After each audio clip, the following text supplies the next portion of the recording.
Last week, you probably pulled one of the most liver-protective plants on earth out of your garden and threw it in the trash.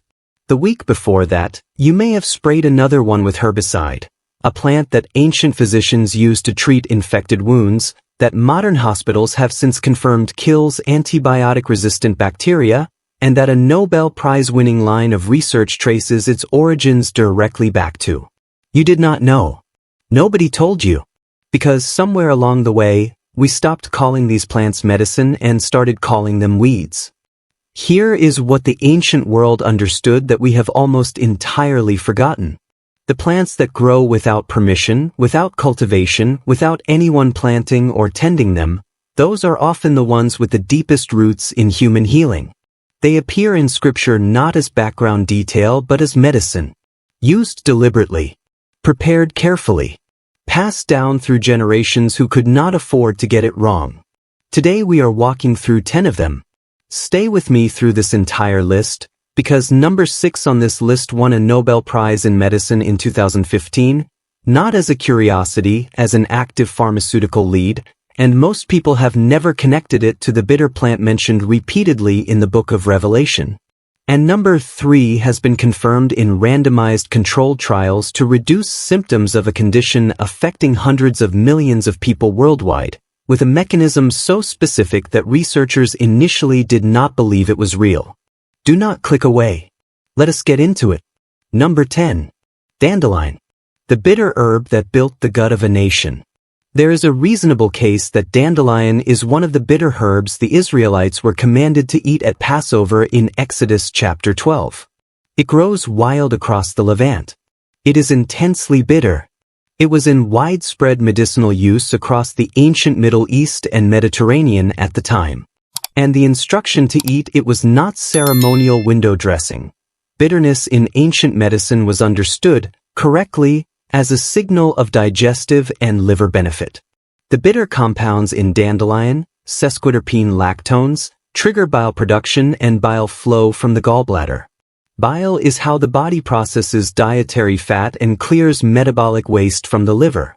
More bile flow means more efficient detoxification. That mechanism is pharmacologically real and clinically documented. Dandelion root is also one of the richest dietary sources of inulin, the prebiotic fiber that feeds bifidobacterium and lactobacillus strains in the colon, the foundational bacteria of a healthy gut microbiome. The same plant stimulating liver function at one end is feeding the microbiome at the other. That is not a coincidence. That is a plant with a coherent medicinal logic running through its entire structure. Young leaves raw deliver the highest antioxidant polyphenol load. Roasted root brewed as tea targets the liver. The whole plant is edible.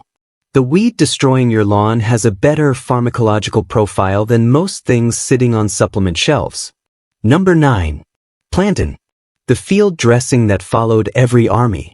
Not the cooking banana. The low-growing broad-leaved herb, Plantago major, that pushes through gravel, compacted soil, and cracked pavement worldwide. Botanists call it white man's footprint, because it spread with agricultural populations across the ancient world. Where humans settled, plantain appeared. And in virtually every culture it reached, Greek, Roman, Hebrew, Persian, it was used for the same things. Respiratory irritation. Gut inflammation. That cross-cultural consistency is data. It is not superstition repeating itself.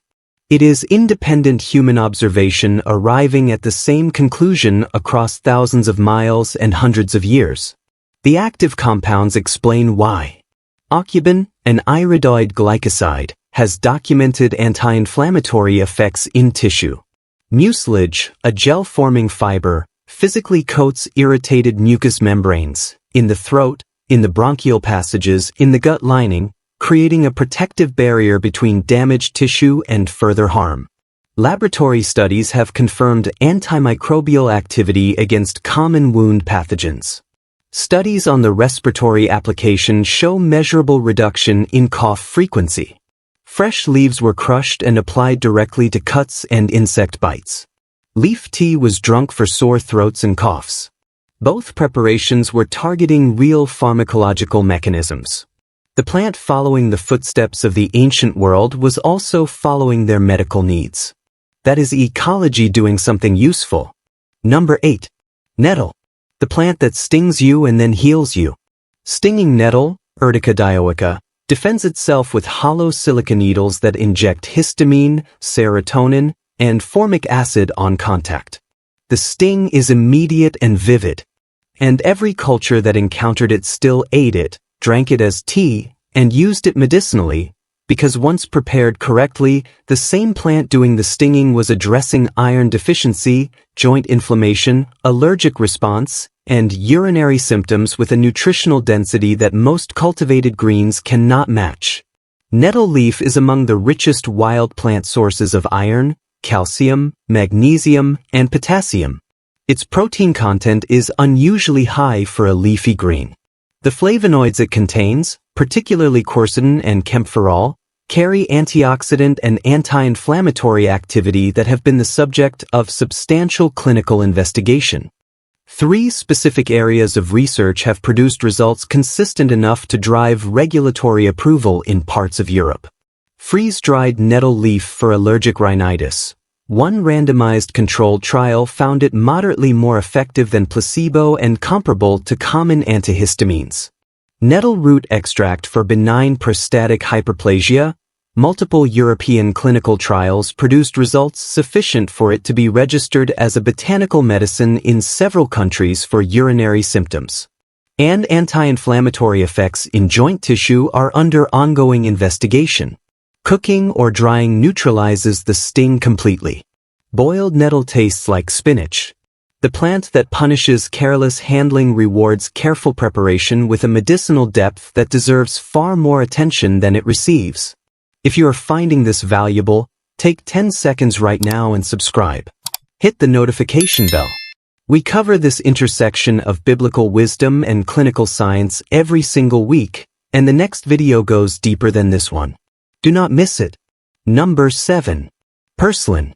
The omega-3 source that was growing wild the entire time. Purslane, Portulaca oleracea, is the fleshy-leaved succulent spreading across garden beds and disturbed soil across most of the inhabited world.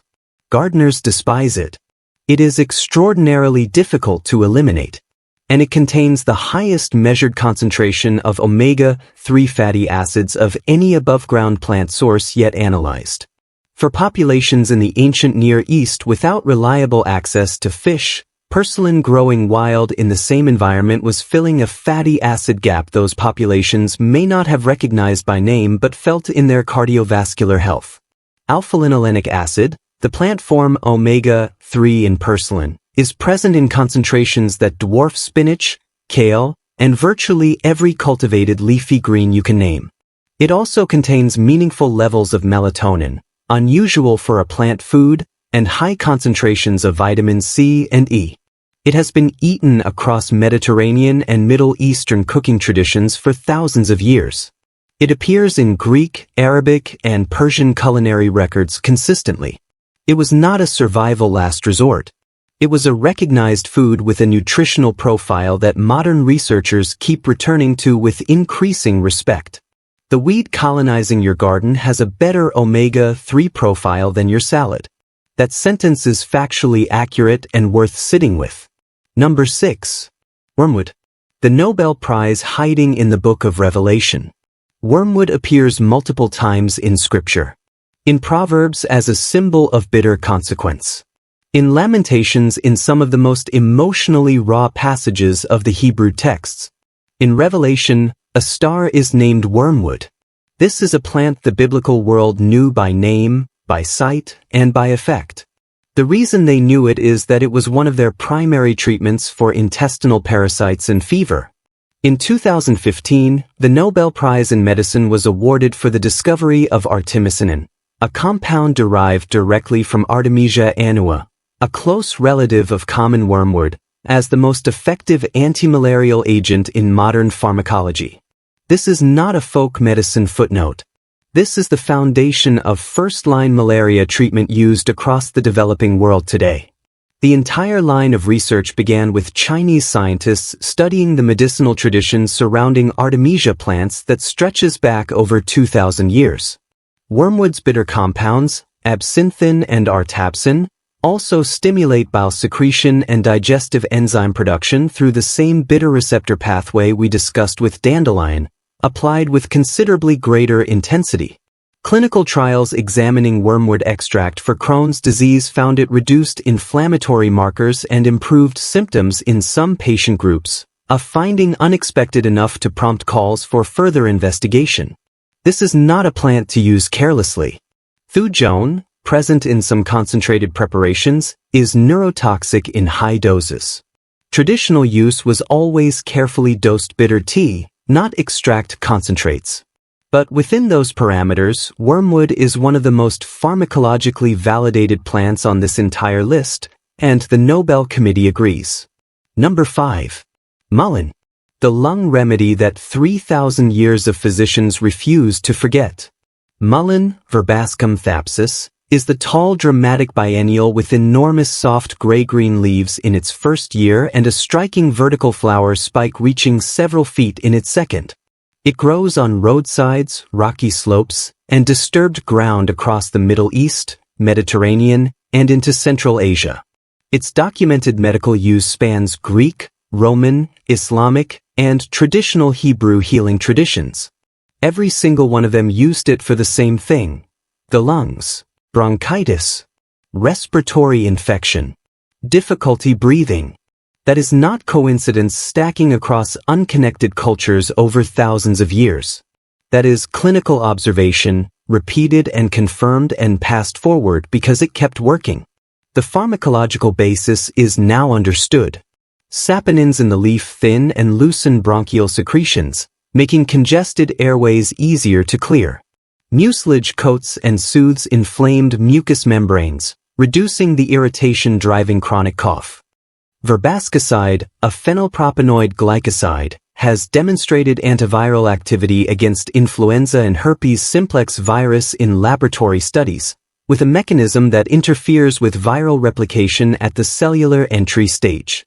Traditional preparation: dried leaves steeped in boiling water for 15 minutes, strained carefully through cloth to remove the fine leaf hairs, drunk warm. Simple. Growing wild in the same landscape where respiratory illness was endemic. 3,000 years of independent confirmation that this plant did what healers said it did. Modern research is now working through exactly why. Number 4. Hyssop. Purge me with hyssop and I shall be clean. Psalm 51 verse 7. That is not poetic metaphor reaching for a pleasant image. That is a writer drawing on a cultural understanding of hyssop as a genuine cleansing agent embedded throughout Jewish law. Leviticus prescribes it for purification rites. Exodus uses it to apply the Passover blood to doorposts. At the crucifixion in John 19, hyssop is the branch used to lift the sponge. This plant appears at the most consequential ritual moments in all of Scripture. The plant most consistently identified as biblical hyssop is Origanum syriacum, Syrian oregano, a small shrubby herb native to the Levant, still used fresh and dried across Middle Eastern cooking today. It contains carvacrol and thymol as its primary bioactive compounds. These are the same compounds responsible for the medicinal properties of oregano and thyme. Carvacrol has been the focus of substantial antimicrobial research. It disrupts bacterial cell membranes by targeting multiple structural components simultaneously, a mechanism that makes it difficult for bacteria to develop resistance against it, unlike conventional antibiotics that target a single pathway. Laboratory studies document activity against E. coli, Salmonella, Staphylococcus aureus, and Candida albicans. Research is also examining carvacrol's influence on inflammatory signaling pathways in immune cells, with early findings suggesting it may help regulate the balance between pro-inflammatory and anti-inflammatory responses. The people pressing hyssop into doorposts and purification rituals were working with one of the broadest spectrum natural antimicrobials available to them. They called it purification. Biochemists call it membrane disruption. Both are accurate descriptions of the same biological event. Share this video right now with one person who needs to hear it. Most people spend money on supplements that have far less research behind them than the plants growing wild outside their door. Pass this along. That is worth doing. Number 3. Plantain's cousin, chicory. The prebiotic that was feeding gut bacteria before anyone had a word for gut bacteria. Chicory, Cichorium intybus, with its bright blue flowers and deeply bitter leaves, has been gathered wild and eaten across the Mediterranean and Middle Eastern world since before recorded history. It is one of the Cichorium species that botanists place firmly within the range of plants consumed in the biblical period across the Levant. The bitter leaves were eaten as a spring food. The root was roasted as a beverage. And what chicory root contains in extraordinary concentration is inulin, the prebiotic fiber that arrives intact in the colon and selectively feeds bifidobacterium and lactobacillus populations. Clinical studies using chicory-derived inulin as a controlled supplement have documented significant increases in beneficial bacterial populations, improved bowel regularity, and measurable reductions in inflammatory markers in the gut lining. Research has also found that chicory root fiber may help moderate the blood sugar response after meals by slowing glucose absorption, the same viscous fiber mechanism that operates in barley. Before the word microbiome existed, before anyone understood what a probiotic was or why it mattered, populations across the biblical world were consuming one of the most powerful prebiotic compounds we have ever identified, in a wild plant that cost nothing and grew everywhere. The science caught up to the practice. It usually does. Number 2. Sheep sorrel. Small leaves. Extraordinary nutritional depth. Sheep sorrel, Rumex acidocella, is the small arrow-shaped plant carpeting meadows and uncultivated fields across the ancient world with a sharp, lemony flavor from its oxalic acid content. That distinctive taste made it instantly recognizable, which is why it appears consistently across Mediterranean and Middle Eastern food traditions as a gathered wild green. It is one of the 4 primary ingredients in Essiac, the herbal formula that became one of the most debated topics in alternative medicine through the 20th century. Whatever position one takes on that controversy, the individual plant deserves to be assessed on its own documented properties.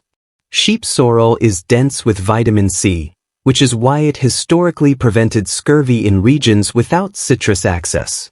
It contains high concentrations of chlorophyll, associated in laboratory studies with wound healing support and detoxification pathways. It carries quercetin and camphorol, the anti-inflammatory flavonoids present across many plants on this list. And its anthraquinone compounds have documented effects on intestinal motility. Small plant. Unassuming presence. Nutritional profile that crosses multiple systems simultaneously. The ancient world ate it because it tasted recognizably useful and made people feel better. Modern analysis has been working out the mechanisms ever since. Number 1. Milk thistle. The curse that became the cure. In Genesis chapter 3, when God describes the consequences of the fall, he names thorns and thistles specifically. The thistle is, in Scripture, the symbol of a cursed earth. The quintessential weed. Defiant, spreading, unwanted. And in its seeds, it carries silymarin, one of the most comprehensively studied hepatoprotective compounds in clinical medicine. Silymarin is not a wellness trend. It is a defined pharmacological compound with a specific, well-understood mechanism. It binds to the outer membrane of liver cells and blocks the entry points that toxins use to penetrate and damage hepatocyte tissue. Simultaneously, it stimulates the production of new liver proteins and accelerates regeneration of healthy liver cells. Clinical trials have examined it in patients with alcoholic liver disease, non-alcoholic fatty liver disease, viral hepatitis, and toxic liver damage.